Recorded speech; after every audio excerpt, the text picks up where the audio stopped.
الرحمن الرحيم الحمد لله رب العالمين والصلاة والسلام على أشرف الأنبياء والمرسلين وعلى آله وصحبه أجمعين وبعد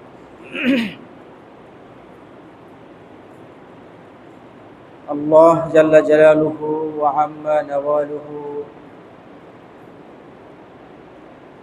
মেহেরবানি করে আমাদেরকে মুসলিম হিসেবে সৃষ্টি করেছেন, মুসলিম পরিবারে আমাদেরকে জন্ম দিয়েছেন। এরপরে আমাদের জীবন পরিচালনার জন্য কোরআন দিয়েছেন, রাসূল প্রেরণ করেছেন, যাতে করে আমরা পথ হারিয়ে না যাই, পথ হারিয়ে বিপথে না যাই। এই জন্য রাসূল পাঠিয়েছেন, রিসালা দিয়েছেন, কোরআন দিয়েছেন। এসবই আমাদের জন্য, আমরা যেন সঠিক পথে পরিচালিত হতে পারি। তো আল্লাহর অনেক বিশেষ মেহেরবানি। আল্লাহ তো কোরআনে হুকুম দিয়েছেন যে তোমরা পৃথিবীকে দেখো, পৃথিবীকে যদি তোমরা দেখো অথবা তোমরা নিজের জীবনকে যদি দেখো তাহলে আমাকে খুঁজে পাবা। কেউ যদি পৃথিবীকে দেখে সুন্দর করে গভীরভাবে, পৃথিবীতে যা ঘটছে, আসমানে যা ঘটছে, জমিনে যা ঘটছে, তা যদি সুন্দরভাবে দেখে, গভীরভাবে দেখে, চিন্তা করে, তাহলে সে আল্লাহকে পেয়ে যাবে। এমনকি কোনো ব্যক্তি যদি নিজের জীবনকে নিয়ে চিন্তা করে, নিজের বডির মাঝে কি আছে, নিজের শরীরে কি আছে, কিভাবে তাকে সৃষ্টি করা হয়েছে, তো এগুলো যদি সে চিন্তা করে, দেখে, ভাবনা করে, তাহলেও সে আল্লাহকে খুঁজে পাবে। তাহলে পুরা পৃথিবীকে সৃষ্টি করা হয়েছে, এমন ডিজাইনটাই এমন ভাবে করা হয়েছে যে এই ডিজাইন কেউ দেখলে ডিজাইনার যিনি ডিজাইন করেছেন তাকে খুঁজে পাওয়া যায়। বডির স্ট্রাকচার যিনি সৃষ্টি করেছেন, তো স্ট্রাকচার দেখলেই চিন্তা করা যায় যে এটা সাধারণ কোনো ব্যক্তি এটা করেনি, এমনি এমনি হয়নি। নিজের দেহকে দেখলেও আল্লাহকে চেনা যায়, এভাবেই তৈরি করেছেন। তা আল্লাহ পারতেন আমাদেরকে সৃষ্টি করে সরাসরি হুকুম দেওয়া যে পৃথিবী দেখো, নিজের বডি দেখো, আর তোমার স্রষ্টাকে খুঁজে পাও, এটা বলতে পারতেন। এবং বলেছেন, বিভিন্ন কোরআনে আয়াতের মাঝে উৎসাহ দিয়েছেন পৃথিবীকে দেখার জন্য, নিজের দিকে তাকানোর জন্য। কিন্তু এখানে আল্লাহর অনেক বড় মেহেরবানি হলো যে শুধু আমাদেরকে জন্ম দিয়ে ওই হুকুম দিয়েই ক্ষান্ত হননি, বরং আমাদেরকে আমাদের পথ দেখানোর জন্য, আমাদের কাজ সহজ করার জন্য রাসূল পাঠিয়েছেন, কোরআন পাঠিয়েছেন। কেউ যদি পৃথিবীর বিভিন্ন ঘটনারাজি দেখেও আল্লাহকে খুঁজে না পায়, সে কোরআন পড়ুক, কোরআন পড়লে আল্লাহকে খুঁজে পাবে। সে রাসূলকে দেখুক, রাসূলের কথার মাঝে, রাসূলের জীবনের মাঝে সে আল্লাহকে খুঁজে পাবে। এটা সবই হচ্ছে আল্লাহর পক্ষ থেকে আমাদের উপর অশেষ মেহেরবানি, কাজ সহজ করে দেওয়া। আমাদের উচিত হলো এই কাজকে গ্রহণ করা এবং নিজের আত্ম উন্নয়ন, আত্মসংশোধন, আমি নিজেকে কিভাবে উন্নত করতে পারি। আমরা অনেক সময় বাড়িকে উন্নত করতে চাই, সমাজকে উন্নত করতে চাই, অফিসকে উন্নত করতে চাই। তো বাড়ি যদি কেউ উন্নত করতে চায় তাহলে কিন্তু কমপক্ষে তাকে অনেক আগের থেকে পরিকল্পনা করতে হয় যে বাড়িটা আমাকে ভাঙতে হবে, ভেঙে নতুন করে ডিজাইন করতে হবে, করে তারপরে বাড়িটা করতে হবে। এর জন্য অনেক লম্বা সময় যায়, অর্থ যায়, মেধা যায়। শুধু একজন না, পুরা পরিবারের সময় যায়, মেধা যায়, পরামর্শের পর পরামর্শ হতে থাকে। তাহলে বাড়ি একটা যদি প্রজেক্ট ধরি, তো এই প্রজেক্টটা সুন্দর করার জন্য আমরা কতজন মানুষ মেহনত করি, কাজ করি, কতগুলো মেধা এখানে নিয়োজিত থাকে। তো আমার অন্তর, আমিও তো একটা প্রজেক্ট, আমাকেও তো সুন্দর করতে হবে। আমার মাঝেও তো উন্নয়ন দরকার, আমিও উন্নত হতে চাই। কিন্তু বাড়ি ঠিক করার জন্য যতটুকু আমরা সময় দিই, নিজেকে ঠিক করার জন্য অতটুকু আমরা সময় দিই না। ওইভাবে আমাদের পরিকল্পনা হয় না, ওইভাবে আমরা পরামর্শের পর পরামর্শ করি না। তো এই জন্য দেখা যায় কি, যে বালেগ হওয়ার পরে যে আমরা 5 ওয়াক্ত নামাজের কথা জানতাম আর ইসলামের এই মোটা মোটা কথাগুলো জানতাম, আমার বয়স 60 বছর 70 বছর হওয়ার পরও আমার জ্ঞানের পরিধি আর বাড়ে নাই। ওই 60 বছরও আমি জানি যে 5 ওয়াক্ত নামাজ পড়তে হয় আর মোটা মোটা কয়েকটি ইবাদতের কথাই জানি, এছাড়া আর কিছু জানি না। এর মাঝে কিন্তু আমার রুম উন্নত হয়েছে, আমার বাসা উন্নত হয়েছে, আমার পরিবার উন্নত হয়েছে, আমার সমাজও এগিয়ে গেছে, কিন্তু আমি পিছিয়ে আছি।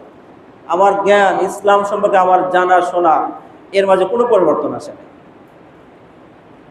তো আল্লাহ যে উদ্দেশ্যে পাঠিয়েছে সেই কাজে আমরা পিছিয়ে, আর যেটাকে আল্লাহ তাআলা বলেছেন এটা তোমার সাময়িক অবলম্বন, কিছু সময়ের অতিথি, এখন তোমার বাড়ি আছে, 2 দিন পরে থাকবে না, আর সেটা নিয়ে আমাদের অনেক বড় পরিকল্পনা, অনেক সময় চলে যায় সেখানে। তো এই জন্য আমাদের নিজের দিকে তাকানো, যে আমি কিভাবে আরো একটু সুন্দর হতে পারি, আমি যে অবস্থায় আছি সেই অবস্থায় থেকে আমি আল্লাহর আরো কত কাছে যেতে পারি, কোরআনকে আরো কত বুঝতে পারি, আমি যে ইবাদত করছি সেই ইবাদতের আরো গভীরে কিভাবে বসতে পারি। আমরা জানি যে নামাজের ব্যাপারে কোরআনে বলা আছে, ইন্নাস সালাতা তানহা আনিল ফাহশা, নামাজ মানুষকে অপরাধ অন্যায় কাজ থেকে বিরত রাখে, এটা কোরআনে বলা আছে এবং আমাদের জানা আছে। আমরা নামাজ পড়ি কিন্তু অন্যায় থেকে আমরা বিরত থাকি না। নামাজ পড়ি কিন্তু আমার নফসের মাঝে, আমার কলবের মাঝে ওই শক্তি নাই যে শক্তি আমাকে অন্যায় থেকে, গুনাহ থেকে আমাকে বিরত রাখবে। আমি হয়তো বাইরে বের হলাম, কোনো নারীর প্রতি আমার দৃষ্টি গেল, তা আমার নফসের মধ্যে ওই শক্তি নাই, আমার কলবে ওই শক্তি নাই যে আমি তৎক্ষণাৎ আমি সংযমত হব, আমার দৃষ্টি ফিরিয়ে নেব, এই শক্তি আমার মাঝে নাই। তার মানে হলো যে নামাজ আমরা পড়ছি, কিন্তু নামাজ যেভাবে পড়লে এটা আমার উপকারে আসবে ওইভাবে পড়া হচ্ছে না।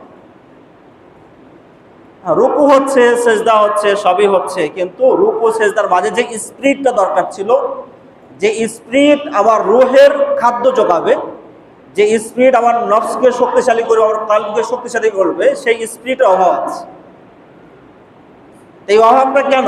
এই জন্য যে আমরা শুধু বাসা থেকে আসি আর নামাজ পড়ে চলে যাই।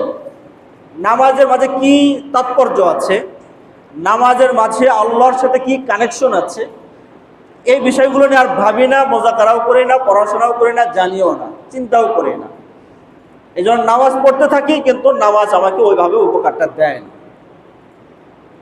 তো আল্লাহর সাথে আমার নৈকট্যের যে অনুভব, সম্পর্কের যে একটা স্বাদ, এটা তখনই আমি অনুভব করতে পারবো যখন ইবাদতের গভীরে ঢুকবো, ইবাদতের তাৎপর্য আমার জানা থাকবে, যে ইবাদতটা কেন, এই ইবাদতটা আমার দিলের মাঝে, আমার নফসের মাঝে কি প্রভাব ফেলবে, আমার পরিবারে কি প্রভাব ফেলবে, এই বিষয়গুলো যখন জানা হবে, তখন এই ছোট্ট ইবাদতটাই আমার জীবনে অনেক বড় প্রভাবকের ভূমিকা পালন করবে। সামনে অনেক বড় একটা ইবাদত আসছে আমাদের, কোরবানির ইবাদত। কোরবানির ইবাদত আমাদের মাঝে হয়তো অনেক ভাই আছেন যে হয়তো 30 বছর ধরে কোরবানি দিচ্ছেন, অথবা 20 বছর ধরে কোরবানি দিচ্ছেন, কিন্তু আফসোস তো তখনই লাগে যে প্রথম বছর বা দ্বিতীয় বছরে কোরবানি দেওয়ার সময় আমার অন্তরের যে হালাত, আমার অন্তর এবং আল্লাহর সাথে যে সম্পর্ক, আমার ইমানের যে অবস্থা, 20 বছর পরে একই অবস্থা, মানে অবস্থার কোনো উন্নতি ঘটেনি। বরং বিষয়টা এমন হয় যে প্রথম বছর যখন আমরা কোরবানি দিই, তখন একটা আবেগ কাজ করে, এবাদতটা আমি নতুন করছি, একটা অন্যরকম একটা ভালো লাগা কাজ করে। কিন্তু যখনই এটা পুরাতন হতে থাকে, তখনই ওই আবেগটা আস্তে আস্তে শেষ হয়ে যায়। এ স্বাভাবিক একটা নিয়ম, ঠিক আছে, সবাই করতে পারে, আমিও করি, বা করতে হয় বলে করি, এরকম একটা ভাব চলে আসে। রাসূল কারীম সাল্লাল্লাহু আলাইহি ওয়াসাল্লামের জীবন ছিল এমন যে প্রতিদিন যেত তো আল্লাহর তত বেশি নিকটে চলে যেতেন। ঈমানের স্বাদ, আখিরাতের স্বাদ, জান্নাতের প্রতি আগ্রহ তত বেড়ে যেত। সাহাবায়ে কেরামের অবস্থা এরকম, গতকালের চাইতে আজকে ভালো, আজকের চাইতে আগামীকাল ভালো হবে, এটা যে সাহাবায়ে কেরামের জীবন। যে প্রসিদ্ধ একটা বাণী আছে, মানিস্তাওয়া ইয়াউমাহু ফাহুয়া মাগবুনুন। কোনো ব্যক্তি যদি গতকাল আর আজকে যদি এক বরাবর হয় তাহলে সে ক্ষতিগ্রস্ত, তার জীবনে উন্নতি হবে না। ব্যবসার লাইনে তো আমরা বুঝি, গতকাল যে লাভ হয়েছে আজকে একটু বেশি লাভ করার চেষ্টা করি। আজকে যদি বেশি লাভ না হয় তো মনে করি যে আজকের কাজটা ভালো হলো না, যেহেতু বাড়তি লাভটা হয়নি। তো ব্যবসায়িক চিন্তা থেকে আমরা আমার জীবন সম্পর্কে বুঝতে পারি, আমার ঈমান সম্পর্কে বুঝতে পারি, আমার সালাত সম্পর্কে বুঝতে পারি, আমার উদহিয়া কোরবানি সম্পর্কে বুঝতে পারি। তো গত বছরের কোরবানি কেমন ছিল আর এই বছরের কোরবানিটা কেমন হবে, গত ওয়াক্তের নামাজ কেমন আর এই ওয়াক্তের নামাজ কেমন, গতকাল আমি কেমন ছিলাম আজকে আমি কেমন। একজন মুমিন মুসলিম বা সাহাবায়ে কেরাম এই হিসাব করতেন, এবং হিসাব করে যখন দেখতেন যে ঈমানের মাঝে হয়তো একটু শৈথল্য দেখা যাচ্ছে, একটু মনে হয় দুর্বল দুর্বল, একটু ঢিলাপনি চলে এসেছে, তো তৎক্ষণাৎ ওনারা চিকিৎসা নিতেন। ঈমান যদি দুর্বল হয়ে যায়, ঈমানের শক্তি যদি কমে যায়, আমি যদি শিথিল হয়ে যাই তাহলে এভাবে তো চলবে না, তো চিকিৎসা নিতেন। রাসূলের সহবতে চলে যেতেন, অথবা কয়েকজন সাহাবী মিলে বসতেন, ঈমানে মোজাকারা করতেন, কিভাবে ঈমানকে আরো তরুতাজা করা যায় সে চেষ্টা করতেন। এই জন্য এই আলোচনা বলার উদ্দেশ্য হলো এটা যে সামনে যে কোরবানি আসছে, এই কোরবানির জন্য আমাদের জীবনের নতুন আবেদন নিয়ে আসে, নতুন একটা অনুভূতি নিয়ে আসে, নতুন একটা জোয়ার নিয়ে আসে। এটা যেন নিছক একটা নিয়ম বা প্রথা হিসাবে আমরা না করি, বরং কোরবানিকে কেন্দ্র করে রাসূল কারীম সাল্লাল্লাহু আলাইহি ওয়াসাল্লামের অন্তরের মাঝে যে ভাবনা ছিল, অথবা কোরবানির যে বর্তমান যে তরিকা ইব্রাহিম আলাইহিস সালাম থেকে শুরু হয়েছে, তো ওনার অন্তরের মাঝে যে ভাবনা ছিল, যে আবেগ ছিল, নিজেকে উৎসর্গ করা, নিজের কাছের কিছু উৎসর্গ করা, প্রাণকে উৎসর্গ করা যে ভাবনা, এই ভাবনাটা আমার মাঝে যেন এসে যায়, এই জন্য চেষ্টা করা। যদি ওই ভাবনা নিয়ে আমি ইবাদতটা করি তাহলে অবশ্যই এই ইবাদত আমার নফসের মাঝে, আমার কলবের মাঝে, আমার দেহের মাঝে, আমার জীবনে উন্নত ঘটাবে, উন্নয়ন নিয়ে আসবে। আর কাজ করলাম কিন্তু ওই ভাবনা আমার মাঝে নাই, ওই ভাবনা আমার মাঝে নাই। অনেকে দেখে গেছে এরকম, আমিও দেখেছি যে মানে 3 দিন কোরবানির দিন 3 দিন 3টা কোরবানি করেছে। কোরবানির করার আগে পরে তার কথাবার্তা ওঠা বসা মাঝে কোনো পরিবর্তন নেই, পরে এটা তার একটা অহংকারের বিষয় হয়ে গেছে। এবং একটা সামাজিক, যে সমাজের মানুষ ধরে, গরিব মানুষ আছে তো তারা ধরে, এই জন্য বেশি করে কোরবানি দিই। মানে কোরবানির মাধ্যমে আল্লাহকে পাওয়া যাবে এই চিন্তার চাইতে সমাজের মানুষ ধরেছে তো তাদের জন্য আরো 2টা কোরবানি বেশি দিলাম, এই চিন্তা বেশি। তো এখানে তো আমাদের আফসোস যে সুযোগ ছিল, অর্থ আছে, কোরবানিটা দিলাম, কোরবানিকে দিয়েছি, কিন্তু আমার মনের মাঝে ওই নিয়ত নাই, ওই ইখলাস নাই, ওই আবেগ নাই, আল্লাহর নৈকট্য অর্জন করার জন্য যে প্রেরণা, যে ভালোবাসা, ভালো লাগা, সেটা নাই। কাজ হয় কিন্তু কাজটা আমার জন্য মানে উপকার বয়ে আনে না, এটা আমাদের জন্য ক্ষতি। এই জন্য কোরআনের মাঝে যে আয়াতগুলো আছে কোরবানিকে কেন্দ্র করে, এবং হাদিসের মাঝে হাদিসগুলো আছে, হাদিসগুলো এবং আয়াতগুলো বারবার শুনতে থাকা, কোরবানি বিষয়ে আলোচনা যদিও বা জানা আছে তারপর আবার শোনা, গত জুমাতেও বলেছি যে আবার শোনা, আবার শুনতে থাকা। শুনতে শুনতে আমার মনের মাঝে একটা প্রভাব চলে আসবে, ওই আবেগ চলে আসবে। অনেক সময় কোরবানির মাসাইল এমন হয় যে 1 বছর হয়ে গেছে না, অনেক বিষয় অস্পষ্ট হয়ে গেছে, জানা আছে তারপরেও অস্পষ্ট হয়ে গেছে, এই জন্য আবার শুনতে থাকা, জানতে থাকা যে কোরবানির আগে কিছু। কোরবানির ক্ষেত্রে কিন্তু 3 ধরনের আমল আছে। কোরবানির যে মাসাইলগুলো আছে, এই মাসাইলগুলো যদি আমরা অধ্যায়ে ভাগ করি তাহলে 3টি অধ্যায় হবে। প্রথম অধ্যায় হলো এখন থেকে নিয়ে কোরবানি করার আগ পর্যন্ত কিছু মাসলা আছে। দ্বিতীয় অধ্যায় হলো কোরবানির দিনের মাসালা, কোরবানির দিনকে কেন্দ্র করে কিছু বিধান আছে। তৃতীয় হলো কোরবানি করার পরে পরবর্তী সময়ের কিছু মাসালা আছে। এই 3 অধ্যায়ের আহকাম এবং মাসাইল যদি আমার জানা থাকে তাহলে আমি খুব ইতমিনানের সাথে করতে পারবো, সঠিক পদ্ধতিতে করতে পারবো। আপনাদের আফসোস লাগে না যে আমাদের অনেক বয়স হয়ে গেছে, কোরবানির দিন যখন জব করা লাগে তখন ওই দোয়াটা আমার মুখস্থ নেই। দোয়া সর্বোচ্চ 2টা বাক্য, বিসমিল্লাহ আল্লাহু আকবার বললেও হয়ে যায়, কিন্তু এই 2টা বাক্য আমার মুখস্থ নাই। কিন্তু আমার বয়স কিন্তু 40 হয়ে গেছে, 50 হয়ে গেছে, 60 হয়ে গেছে। এটা আফসোস লাগে না এটা, যে কত কিছু মুখস্থ করলাম, কত কিছু জানলাম, প্রতিদিন কত সংবাদ শুনি, সংবাদ শোনার সাথে সাথে মুখস্থ হয়ে যায়, আর এই দোয়াটা আমার মুখস্থ হলো না। এমন কেন জীবন আমার? কেন আমি এত দুনিয়ামুখী হলাম যে আখিরাতে 2টা কালিমা সেটা আমার মুখস্থ নেই? এই আফসোসটা মনের মাঝে নিয়ে আসা, তাহলে নিজের মাঝে বিবেকটা নাড়া দিবে এবং নতুনভাবে শেখার, নতুনভাবে অগ্রসর হওয়ার জন্য প্রেরণা কাজ করবে। তাহলে কোরবানির সাথে সংশ্লিষ্ট প্রথম অধ্যায়ের মাসালা হলো এখন থেকে নিয়ে কোরবানি পর্যন্ত কিছু মাসালা আহকাম আছে। প্রথম বিষয় আমাদের জানতে হবে যে কোরবানির বিধানটা কি, কোরবানি করাটা কতটুকু গুরুত্বপূর্ণ। এক্ষেত্রে রাসূল কারীম সাল্লাল্লাহু আলাইহি সাল্লাম বলেছেন, মান ওয়াজাদা সাআতান, কোন ব্যক্তির কাছে সামর্থ্য আছে, কোরবানি করার মতো তার সক্ষমতা আছে, ফালাম ইউযাহি, কিন্তু কোরবানি করলো না, তো তাকে ধমকি শোনানো হয়েছে যে সে যেন আমাদের মুসাল্লায় না আসে। হাদিসের মাঝে ধমকি শোনানো হয়েছে, যেখানে রাসূল কারীম সাল্লাল্লাহু আলাইহি সাল্লাম ঈদের নামাজে সবাইকে শরীক হওয়ার জন্য হুকুম দিয়েছেন। এমনকি ওই সময়ের পরিস্থিতি অনুযায়ী মহিলাদেরকেও ঈদের নামাজে আসার হুকুম দিয়েছিলেন, ওই সময়ের পরিস্থিতি অনুযায়ী। তাহলে ঈদের নামাজে অংশগ্রহণ করা কত গুরুত্বপূর্ণ একটা বিধান।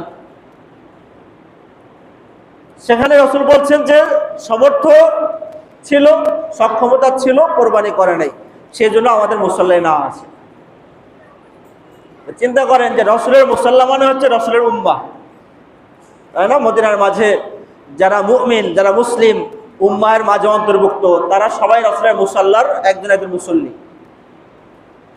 রাসূলের উম্মার মাঝে, এই মুসল্লার মাঝে থেকে একজনকে যদি বের করে দেওয়া হয় তাহলে এটা কি সহজ ব্যাপার হলো না? অনেক কঠিন ব্যাপার।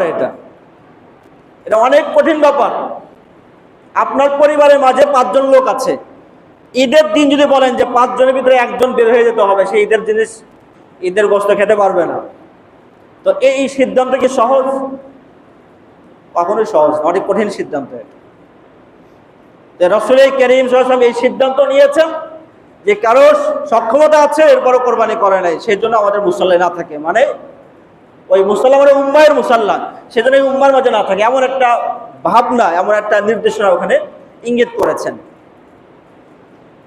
ফুকাহায়ে কেরাম এই হাদিস থেকে ওনারা এই হাদিসের ভিত্তিতে বলেছেন যে কোরবানি করা ওয়াজিব।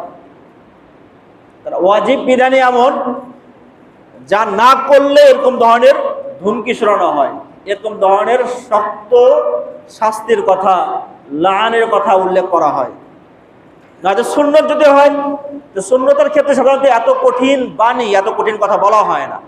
মুস্তাহাবের ব্যাপারে তো আরো কম, অত কঠিনভাবে বলাই হয় না।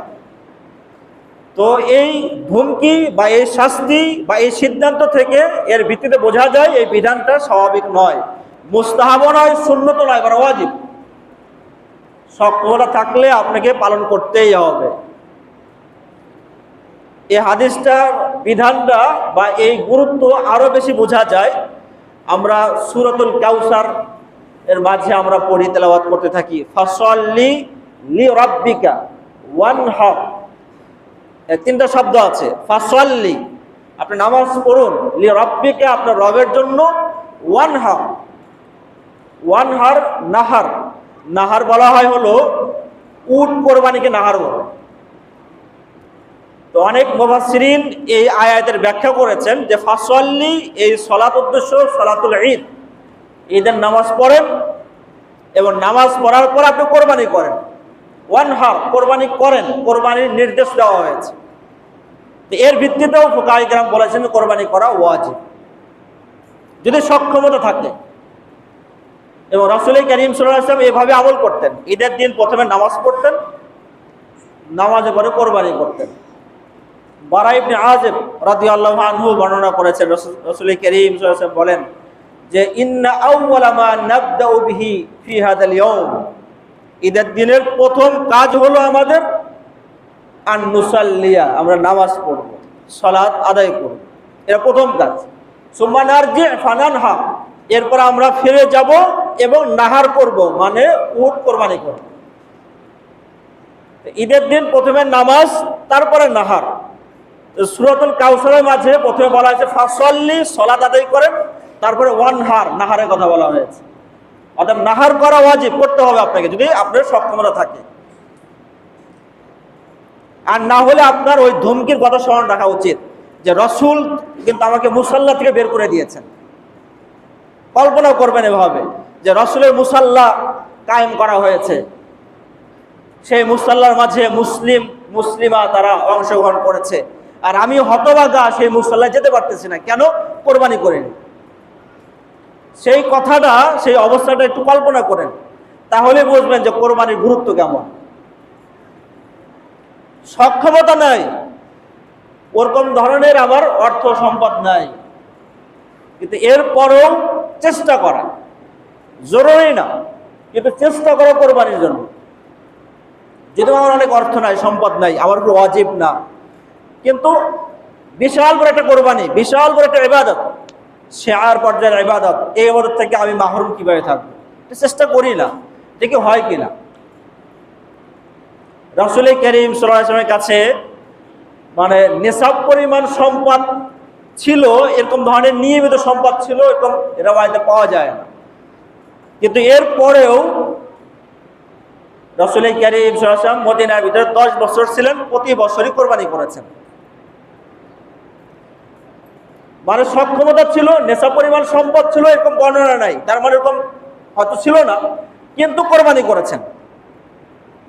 হযরত ইবনে ওমর রাদিয়াল্লাহু আনহু বর্ণনা করেছেন যে আকামান নবিয়্যু সাল্লাল্লাহু আলাইহি ওয়াসাল্লাম বিল মদিনাতি 10 সিনিন, রাসূল কারীম সাল্লাল্লাহু আলাইহি ওয়াসাল্লাম মদিনায় 10 বছর ছিলেন। ইউযাহি, প্রতি বছরই কোরবানি করেছেন।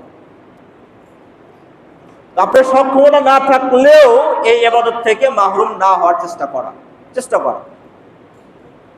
আমাদের নবী তো দয়ার নবী, মায়ার নবী। উনি শুধু নিজের চিন্তা করতেন না, উম্মতের চিন্তা করতেন, বরং নিজের আগে উম্মতের চিন্তা করতেন। কিয়ামতের বিষয়ে সেই প্রসিদ্ধ হাদিস আমাদের জানা আছে যে যখন প্রত্যেক ব্যক্তি ইয়া নাফসি ইয়া নাফসি বলা শুরু করবে, এমনকি আগের নবী এবং রাসূল যারা আছে ওনারাও ইয়া নাফসি বলতে থাকবেন। আর সেখানে আমাদের নবী ইয়া উম্মতি বলবেন, উম্মতের ফিকির করবেন। তো নিজের আগে উম্মতকে নিয়ে চিন্তা করেন রাসূল। রাসূল জানেন যে আমার উম্মতের অনেক ব্যক্তি আছে যারা কোরবানি দিতে পারবে না, কোরবানি দেওয়ার সক্ষমতা তার মাঝে নাই। তাই বলে কি কোরবানির সওয়াব থেকে সে মাহরুম হবে? এই চিন্তা থেকেই কিন্তু নবীজি একটা দুম্বা কোরবানি করেছেন। এই কোরবানির মাঝে নিয়ত করেছেন, পুরো উম্মতের নিয়ত করেছেন, মানে আমান লাম ইউযাহি মিন উম্মতি, আমার উম্মতের মাঝে যারা কোরবানি করার সক্ষমতা নাই, কোরবানি করতে পারছে না, তো তাদের পক্ষ থেকে কোরবানি করেছেন নবী সাল্লাল্লাহু আলাইহি ওয়াসাল্লাম। তার মানে আপনার সক্ষমতা নাই, আপনি কোরবানির সওয়াব থেকে মাহরুম হয়ে গেছেন এমন নয়। আপনি আখিরাতে যাবেন, কিয়ামতে যাবেন এবং আমল নামায় দেখবেন যে আপনার আমল নামায় কোরবানির সওয়াব লেখা আছে। তা আপনার আমল নামায় কোরবানির সওয়াব কিভাবে আসলো? যে রাসূল করে গেছেন। তার নবীজি নিজের পক্ষ থেকেও করতেন, উম্মতের পক্ষ থেকেও কোরবানি করেছেন। এই জন্য আমাদের চেষ্টা করা যে আমার হয়তো ওরকম ধরনের সম্পদ নাই, কিন্তু আমি আল্লাহকে চাই, আল্লাহর কুরবত চাই, আল্লাহর কাছে পৌঁছতে চাই।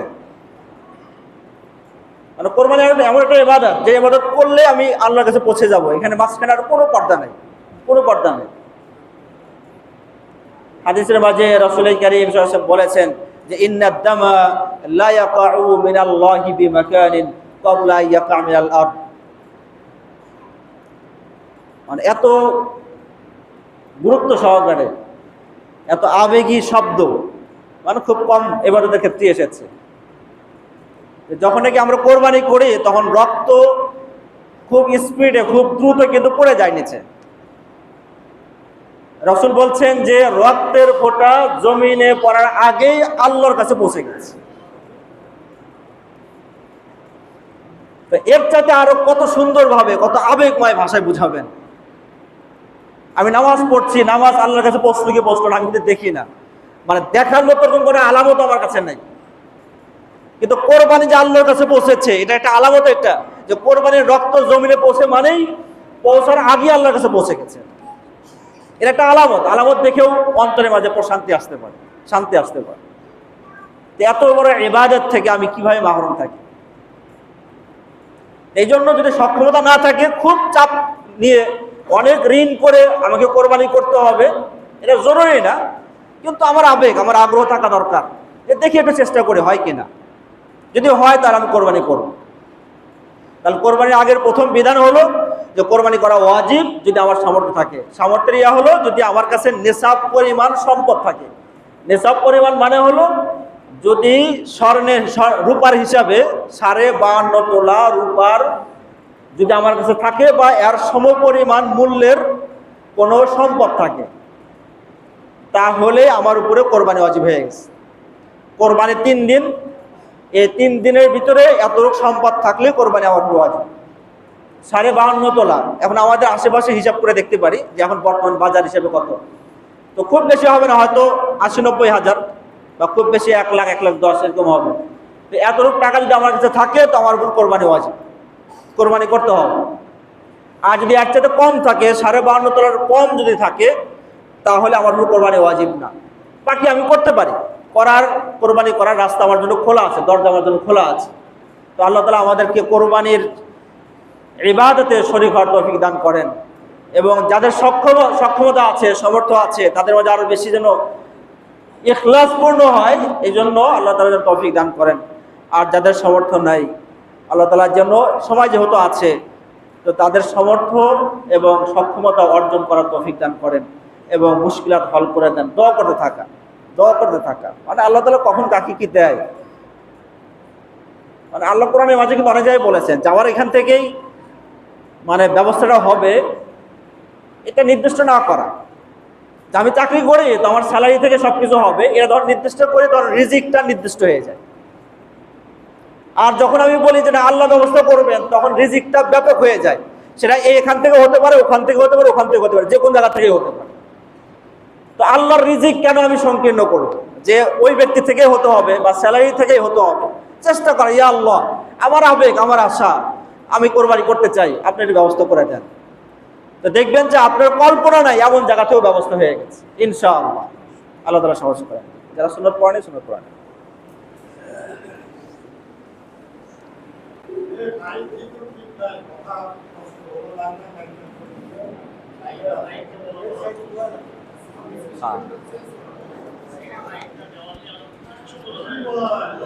বাইরে